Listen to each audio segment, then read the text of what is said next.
Meus irmãos, que a paz do Senhor Jesus nos envolva hoje e sempre. Vamos iniciar o nosso estudo dessa tarde com a nossa prece ao Senhor da vida. Deus, Pai de infinito amor, abençoa-nos, inspira-nos, que possamos tirar o melhor proveito do estudo dessa tarde e que a Tua paz possa envolver o coração de todos nós. Que assim seja, graças a Deus. Meus irmãos, o nosso estudo de hoje é do capítulo 13º, que a vossa mão esquerda não saiba o que dá a vossa mão direita. Vamos estudar os itens 9 a 13, que trata das instruções dos Espíritos. O item 9, a caridade material e a caridade moral. Esse item 9 é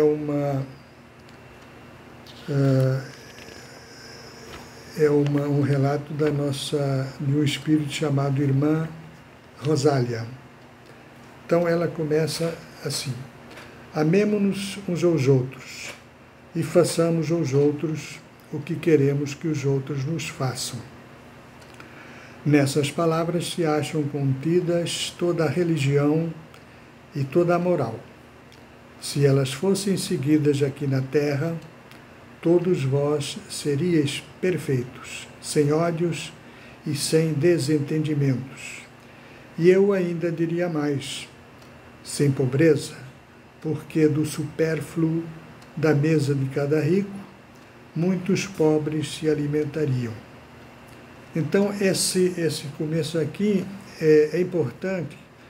Podemos dizer que foi inspirado naquela passagem evangélica em que os fariseus, querendo experimentar o Mestre Jesus, lhe perguntaram: Mestre, qual é o grande mandamento? Jesus então lhe respondeu: o grande mandamento é: amarás a teu Deus sobre todas as forças do teu coração, da tua alma, do teu espírito. E eu vos darei um outro mandamento semelhante a esse, que é: amareis o vosso próximo como a vós mesmos. Né? Nestes dois mandamentos estão toda a lei e os profetas. Né? Então aqui é interessante que Jesus diz que nesses dois mandamentos estão toda a lei e os profetas. Por quê? Porque quando nós alcançarmos um estado de consciência, um estado evolutivo, em que sinceramente amarmos a Deus e ao próximo como a nós mesmos, realmente nós não precisaremos de todo esse complexo de leis que as sociedades têm que usar para se governarem, né? Porque quando nós atingirmos esse estágio, nós não precisaremos de tribunais, de juízes, porque nós estaremos regidos pela lei do amor. E o amor verdadeiro, amando a Deus e ao próximo como a nós mesmos, nós não iremos nos permitir de fazer mal a ninguém, de causar prejuízo a ninguém, e causar qualquer desses vícios e defeitos que nós ainda praticamos. Então, a declaração de Jesus, que nesses dois mandamentos estão toda a lei e os profetas, é um momento de reflexão para nós. Claro que nós ainda estamos longe desse estado de consciência, né? Isso é um estado de consciência para espíritos puros, espíritos superiores. Mas nós somos espíritos imortais, estamos no caminho, estamos na jornada, nós iremos chegar lá também. Então é bom a gente saber logo qual é a receita para se conseguir esse estado de felicidade, né? Então é importante essa observação de Jesus para os fariseus. E mais adiante, a nossa irmã Rosália, no caso, ela faz uma exortação aos ricos, muito interessante, demonstrando que ela não tem preconceito contra a riqueza, né?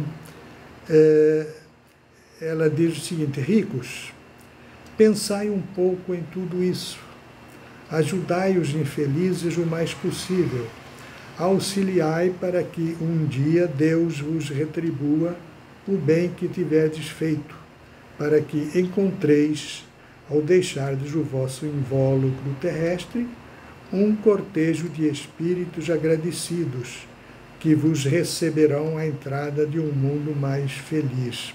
Então, olha que interessante, essa exortação nos faz lembrar daquela outra passagem evangélica, em que Mestre Jesus, dirigindo-se, conversando com os discípulos, afirmava que é mais fácil um camelo entrar pela agulha do que o rico entrar no reino dos céus. Veja bem, entrar pela agulha, né? Ora, essa agulha aqui, há muitos anos atrás, eu li um artigo muito interessante na revista Reformador, que é uma revista espírita editada pela Federação Espírita Brasileira, né? E nesse artigo, o pesquisador, ele afirmava o seguinte, que a agulha mencionada no Evangelho não é aquela agulha de costurar, aquela agulhazinha, porque, na realidade, é um contrassenso querer achar que o camelo iria entrar pela agulha, né? Mas a agulha, na realidade, é uma porta, uma portinha, digamos assim, estreita, que tinha nas laterais das cidades antigas, que na antiguidade as cidades eram fortificadas por grandes muralhas para evitar a invasão de inimigos, né? Então tinha o pórtico principal, a porta principal, onde passavam as pessoas, as autoridades, mas os animais não podiam passar por ali, nem as mercadorias, né? Então os mercadores que levavam as mercadorias para a cidade tinham que se dirigir para essa portinha lateral para ali serem taxados. Eles tinham que pagar o tributo à cidade, né? Aquilo ali foi uma maneira engenhosa que os fiscais, né, os governos, bolaram para poder cobrar os impostos devidos, né? E o camelo, o que era o meio de transporte da época, né, o camelo não conseguia passar pela portinha carregado. Ele tinha que ser descarregado, ficar purinho, limpinho, para poder passar meio apertadinho, mas conseguia passar. E as mercadorias eram depois levadas manualmente para dentro para a mesa dos fiscais, e os fiscais ali calculavam o imposto e tal, e o mercador recarregava e ia embora. Então, a agulha, no caso, é uma portinha de fiscalização, vamos dizer assim, né? E isso aí nos faz pensar o seguinte: o camelo, para entrar pela agulha, o que é que ele tinha que fazer? Tinha que ser despojado de toda a sua carga, de todos os seus bens. Então ele tinha que ser despojado. O rico, para entrar no reino dos céus, o que é que tem que fazer? Se despojar das suas riquezas e dá-las aos pobres, digamos assim, seria a maneira mais prática. Tem outras maneiras, mas quer dizer, fazer com que a sua riqueza beneficie outros. Ele tem que se despojar dessa riqueza. Então veja a coincidência, né? O camelo tem que se despojar para poder entrar na cidade, pela agulha. E o rico, para entrar no reino dos céus, tem que se despojar das suas riquezas, né? Então essa teoria nos parece bem mais razoável, né, do que a agulhazinha. Existem outras teorias, mas essa realmente é um produto de uma pesquisa séria, né? Muito bem. Agora, continuando, nós vamos passar para a parte da caridade. A caridade moral consiste em se suportar uns aos outros, e é o que menos fazeis nesse mundo inferior em que estáis encarnados neste momento. Existe um grande mérito, acreditai no que digo, em alguém saber calar para deixar que fale outro, mais tolo. Ele usa aqui a palavra tolo, mas eu prefiro usar a palavra perturbado, ansioso, porque é aquela história que nós acostumamos até conversar entre nós. Vamos emprestar o nosso ouvido para um irmão que está meio desesperado, está meio desarmonizado, perturbado. Então, quando a gente empresta o ouvido, ele vai desabafando, no fim ele fica aliviado e nós estamos aí realmente praticando uma caridade importante, né? Também saber ser surdo quando uma palavra de ironia vos é dirigida, não ver o sorriso de menosprezo que vos acolhe, etc. Também é outra forma de caridade, né? Não dá bola para a ironia, para quem quer nos ridicularizar, nos ironizar, ou que sorri com menosprezo. O melhor que nós fazemos é não olhar, não dar importância e deixar que a coisa morra por ali. Porque se nós reagirmos, o que é que vai acontecer? Vai acontecer uma discussão que pode não acabar bem, né? Então, é uma caridade para aqueles que fazem isso e para nós, que não vamos nos aborrecer, nem perder, nem nos desarmonizar. Bom, agora ele dá aqui uma observação também importante, que diz assim: entretanto, esta caridade, quer dizer, caridade moral, não deve impedir a prática da outra, ou seja, da caridade material. Então, se eu faço a caridade moral, tenho paciência, posso suportar os meus irmãos, não vejo o sorriso irônico desse ou daquela pessoa, tudo isso é uma elevação moral, né? Mas eu não posso me furtar de praticar a caridade material, porque quem tem fome tem pressa, como diz aquele ditado, né? Quem tem fome tem pressa. Então, a fome tem que se resolver com comida. Então, a gente tem que dar de comer a quem tem fome, dar de beber a quem tem sede, vestir os nus, dar agasalho aos que estão com frio e assim por diante. Porque isso é um mandamento de Jesus, né? Isso é o que Jesus nos recomendou, né? Então, essa observação também nós achamos interessante, né? Agora o item 10, vamos passar o item 10, que diz o seguinte: meus amigos, tenho ouvido muitos entre vós dizerem: como posso fazer a caridade se muitas vezes não tenho nem o necessário? A caridade, meus amigos, se faz de diversas maneiras. Podeis fazê-la por pensamentos, palavras e ações, por pensamentos orando pelos pobres abandonados que morreram sem mesmo terem visto a luz. Isso aqui é interessante, quer dizer, uma prece feita por aqueles pobres abandonados que desencarnaram, essa nossa prece ela vai produzir nesse espírito que às vezes está desarmonizado. Então, nossa prece vai lhe levar um consolo, fazer com que ele até se harmonize e consiga encontrar o caminho, né? É importante essa prece, né? Pode ser também a caridade por palavras, né? Dirigidas aos vossos companheiros de todos os dias, dirigindo aos vossos companheiros todos os dias com os conselhos.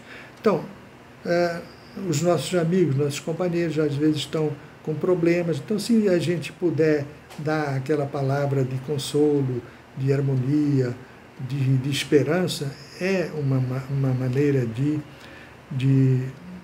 fazer a caridade, né? Dizendo aos homens irritados pelo desespero, pelas privações que blasfemam o nome do Altíssimo, dizer o seguinte: eu era como vós, sofria, era infeliz, mas acreditei no Espiritismo e vede agora sou feliz. Então, essa observação aqui é importante para nós espíritas, hein? Quando nós tivermos oportunidade de demonstrar para aqueles companheiros que ainda não têm uma fé, nenhuma religião, se a gente puder mostrar a eles que no Espiritismo a gente se encontrou, no Espiritismo a gente encontrou as respostas para as nossas dúvidas, né? Então isso também é uma forma de caridade, né? A outra coisa, aos velhos que vos disserem não adianta, estou no fim da vida e morrerei como vivi, respondei, Deus tem uma justiça igual para todos nós. Lembrai-vos dos trabalhadores da última hora. Então, aqui cabe uma outra observação, né? Não adianta, estou no fim da vida e morrerei como vivi. Isso dito pelos velhos, né? Primeiro, não existe velhice. A velhice existe no corpo material. O espírito não tem velhice. O espírito está sempre, como se diz, em condições de trabalhar, de fazer coisas boas, né? Então, diante disso, a gente tem que mostrar para essas pessoas idosas, digamos assim, para nós idosos também, né, que ninguém envelhece, o espírito não envelhece, e a qualquer hora é hora de recomeçar. Nós devemos aproveitar todos os momentos de nossas vidas para fazer alguma coisa, aprender mais, evoluir mais, fazer o bem, não se acomodar na velhice, né? Então, esse é uma maneira também de fazer a caridade, de ajudar aqueles que ainda não têm assim, uma motivação para poderem continuar tocando as suas vidas, mesmo mancando, mesmo de muletinha, mas o Espírito está ali para nos dar força para resolver as nossas questões, né? Mais adiante nós vemos o seguinte: muitos dentre vós, eu estou dizendo mais adiante porque não dá para ler tudo ao pé da letra, é muita coisa, então a gente está pegando alguns trechos mais interessantes e procurando levar para todos vocês. Então ele diz o seguinte: muitos dentre vós também dizem, ora, somos tantos aqui na terra, Deus não pode ver a todos nós. Escutai bem isto, meus amigos. Quando estáis no alto de uma montanha, não abrangeis com o vosso olhar os milhares de grãos de areia que cobrem essa montanha? Pois bem, Deus vos vê da mesma forma. Ele vos deixa o vosso livre-arbítrio, assim como deixais esses grãos de areia sob a vontade do vento que os dispersa. Então aqui, somos tantos aqui na Terra, Deus não pode ver a todos nós. Claro que Deus pode ver, Deus é infinito, Deus pode tudo, Deus é o Criador desse universo colossal, imenso, infinito, né? Onde existem mundos e mundos de várias espécies, né? Mundos primitivos, mundos de provação, de provas e expiações, mundos felizes, mundos celestiais, e tudo isso funcionando harmoniosamente. E também temos que considerar que Deus não trabalha sozinho. Ele é o Criador, ele cria, mas ele delega poderes para os espíritos tem responsabilidade, já tem condições de absorver essa responsabilidade. Então, Deus delega a esses espíritos o poder de controlar, o poder de coordenar a formação de mundos, de reger, de governar esses mundos. Então, como o nosso planeta Terra, o exemplo, Jesus é o representante direto de Deus diante de nós. Então, ele tem poderes de governar, ele coordenou a formação do nosso planeta, né? Há 4 bilhões e meio de anos atrás, né? Então, tudo isso é uma coisa para a gente refletir, que Deus sabe tudo que se passa. Ele conhece. E até mesmo, se ele quisesse, ou se ele quiser, nós temos um chip dentro de nós, que é a consciência, e esse chip ele é acessado por Deus a hora que ele quiser. E nesse chip ele vai descobrir tudo o que nós somos, o que nós fazemos, o que nós pensamos. Então, agora que está na época do chip, nós temos um chip para que Deus possa nos observar, né?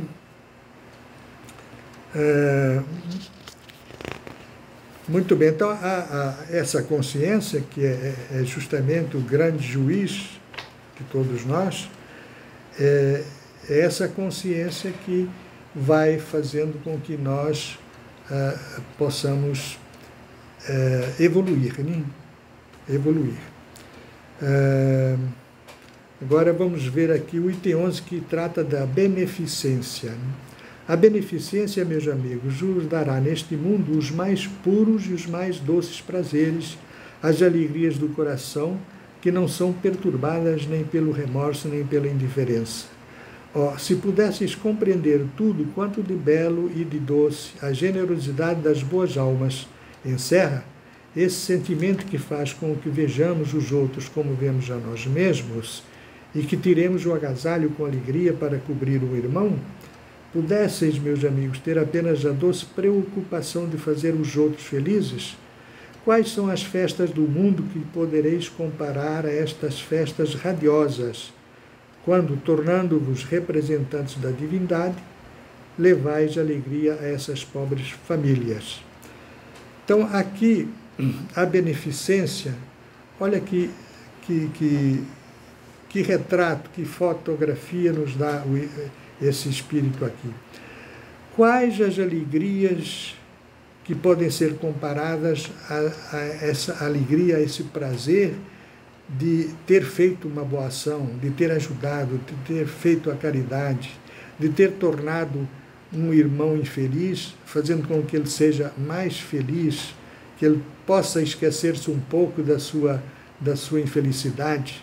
Então, isso são alegrias, são prazeres, são felicidades que só a prática da caridade nos traz, né?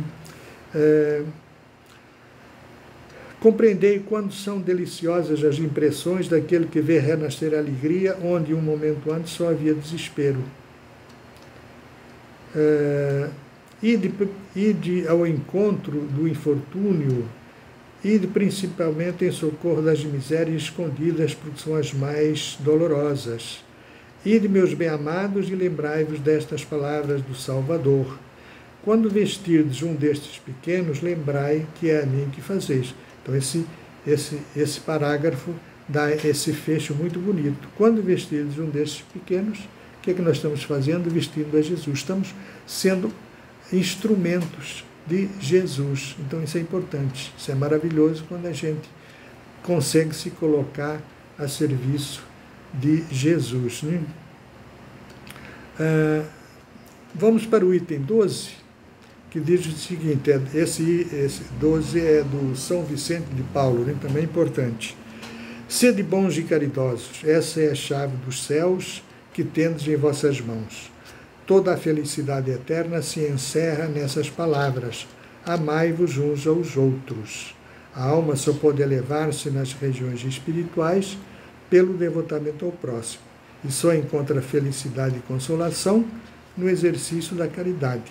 Sede bons, amparai vossos irmãos, deixai de lado a horrível chaga do egoísmo. Cumprindo esse dever, o caminho da felicidade eterna deve abrir-se para vós.